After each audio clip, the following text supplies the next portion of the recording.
लोकसभा चुनाव में विधानसभा क्षेत्र शेरगढ़ के भाग संख्या 10 बूथ नंबर 10 जो मेरा गांव नाथराऊ है और मेरा खुद का ही बूथ है।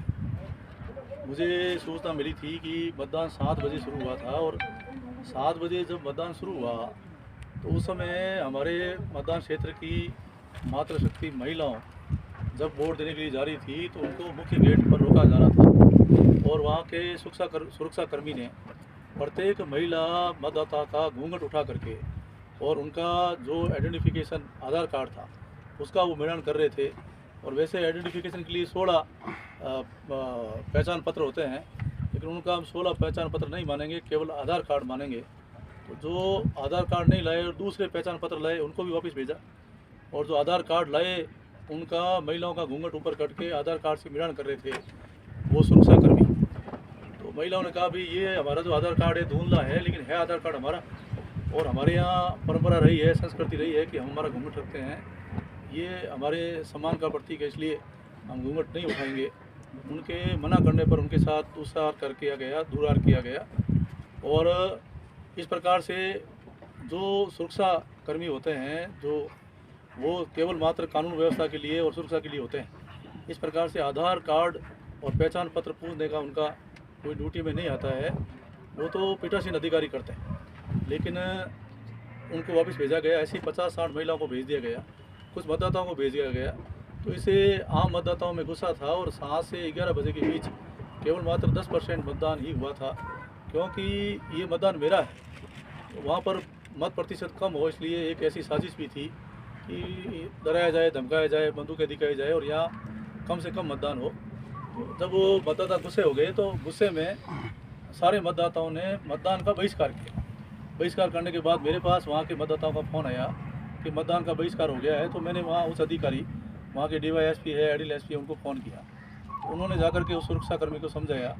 अधिकारियों के समझाने के बाद में भी वो सुरक्षाकर्मी नहीं माने और इसी प्रकार से घूंघट उठा करके उनके चेहरे देख रहे थे और उनके मुंह में से शराब की बदबू आ रही थी। जब मुझे समाचार मिले तो हमने भी ये कहा कि मुझे भी वोट देने आना है और बहिष्कार हो गया था। मैं चाहता था कि मतदान वापस शुरू हो, तो मैं मतदान क्षेत्र में गया और जाते ही मैंने जब मुख्य गेट पे गया तो वही सुरक्षाकर्मी मुझे मिले और मुझसे भी पूछा गया कि आपका प्रमाण पत्र दीजिए। तो मैंने मेरे विधायक का पहचान पत्र दिया तो उन्होंने माना नहीं कि आप अपना आधार कार्ड बताओ। तो मैंने कहा आधार कार्ड मेरे पास नहीं है, ये मेरे विधानसभा का जो पहचान पत्र है वही मेरे पास है। तो इस प्रकार से वो बढ़ गए कि नहीं आप नहीं अंदर जा सकते। तो मुझे भी रोका। मैंने कहा भाई मैं जा सकता हूँ, और मैंने उनको थोड़ी नाराज़गी व्यक्त करते हुए कहा कि आप मेरे परिवार की महिलाएं हैं, मेरे मतदान क्षेत्र की महिलाएं हैं, इनकी आप घूंघट उठा रहे हैं। आपको आइडेंटिफिकेशन देखने का, पहचान करने का अधिकार नहीं है, वो पीठासीन अधिकारी तय करेगा। लेकिन उन्होंने कहा नहीं, ये काम नहीं हो सकता, आप ही वापस आइए। तो मैंने कहा मेरे को वोट देने दीजिए।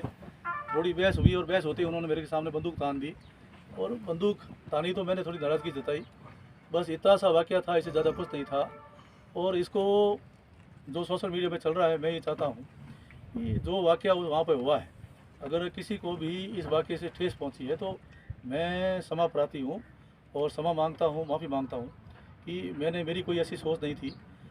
मैं तो मेरी सिर्फ नाराज़गी जताई थी कि हमारे महिलाओं के साथ इस प्रकार से अवैध व्यवहार क्यों कर रहे हो।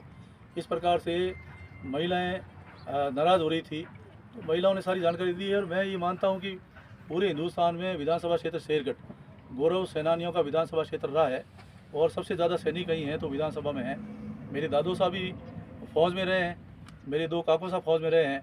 मैंने हमेशा हमारे सैनिकों का सम्मान किया है। सैनिक हमारे देश की धरोहर है और जब हम सोते हैं तो हमारे देश की रक्षा करते हैं। और ऐसे गौरव सेनानी विधानसभा क्षेत्र शेरगढ़, इसमें सबसे ज़्यादा सैनिक है। 4 बार लगातार यहाँ का सेवा करने का अवसर हमें मिल रहा है। मेरा सौभाग्य है कि इस धरती की सेवा करने का सौभाग्य मुझे मिला है। और यहाँ के 100% जो पूर्व सेनानी हैं, पूर्व सैनिक हैं, वो हमारे साथ खड़े हैं और हमेशा उनका सम्मान किया है। उनकी समस्याओं के लिए, उनके हक और अधिकारों की लड़ाई हम लड़ते रहे हैं। तो इतना ही वाक़या था। और कोई आपको बात? सर, जब ये दुर्व्यवहार हुआ तो उस समय में कोई महिला सुरक्षा अधिकारी या महिला पीठासीन अधिकारी उपस्थित थी? वहाँ मुख्य गेट पर ये केवल सुरक्षाकर्मी थे और पुरुष सुरक्षाकर्मी थे, महिला सुरक्षाकर्मी भी वहाँ नहीं थी। तो इसके संबंध में सर, जब प्रशासन को सूचना आपके द्वारा दी गई कि महिलाओं के साथ भी दुर्व्यवहार हो रहा है, तो प्रशासन ने कोई महिला सुरक्षा अधिकारी को तैनात किया उसके बाद सहूलियत के लिए? नहीं, उनने जो अधिकारियों ने समझाया लेकिन वो माने नहीं। और जब मैं वोट देने के लिए वहाँ गया और मैंने वहाँ हालात देखे, तो हालात देखने के बाद में वो पीठासीन अधिकारी भी इस प्रकार से कर रहे थे, क्योंकि कांग्रेस पार्टी के प्रत्याशी करण सिंह जी के वो रिश्ते में भाई लगते हैं, बालू सिंह की जी, तो वो भी इस प्रकार का दुर्व्यवहार मतदाताओं के साथ कर रहे थे। वोट परसेंटेज नहीं हो रहा था और वोट डालने नहीं दे रहे थे। तो मैंने शिकायत की और अधिकारी आए, हमारे उपखंड अधिकारी वगैरह सारे अधिकारी आए, जिला कलेक्टर शिकायत की गई, आईजी शिकायत की, एसपी शिकायत की, तो उन्होंने आकर जांच की और जांच में मेरी जांच को उन्होंने सही माना और सही मान करके वो जो सुरक्षाकर्मी थे उनको भी वहाँ से हटाया और पीठासीन अधिकारी थे उनको भी वहाँ से हटा करके दूसरे पीठासीन अधिकारी और सुरक्षाकर्मी जवान वहाँ तैनात किए। भविष्य में सर महिलाओं के साथ इस तरह का कोई दुर्व्यवहार नहीं हो, इसके लिए आप आगे क्या कदम बढ़ाएंगे? मैं तो हमेशा महिलाओं की सुरक्षा होनी चाहिए। आपको पता होगा कि जब विश्वविद्यालय का छात्र संघ अध्यक्ष था और फिजिकल कॉलेज जोधपुर में हमारी बहन बेटियों के साथ अत्याचार हुआ और उनके साथ घिनौना कृत्य किया गया था, तब भी हमने वहाँ 15 दिन आंदोलन करके और उस महाविद्यालय के प्रिंसिपल और 2 और जो शारीरिक शिक्षक थे उनको सरकार से नौकरी से बर्खास्त कराया था और उनको न्याय दिलाया था। तो हमेशा हमारी बहन बेटियों का सम्मान हो और उनकी इज्जत आबरू का सम्मान हो, हम उनके उसके लिए हमेशा संघर्ष करते रहे हैं और उनके पैरोकारी करते रहे हैं, उनके हक और अधिकार की लड़ाई लड़ते रहे। इसमें सर 2 प्रकरण आ रहे हैं, एक तरफ जहां प्रशासन आपके खिलाफ मुकदमा दर्ज करवाने की कर रहा है, वहीं दूसरी तरफ महिलाओं की सुरक्षाओं के लिए भी आवाज़ उठ रही है। तो क्या आप निर्वाचन आयोग से या इस तरह की मांग रखेंगे कि आगे भविष्य में महिलाओं की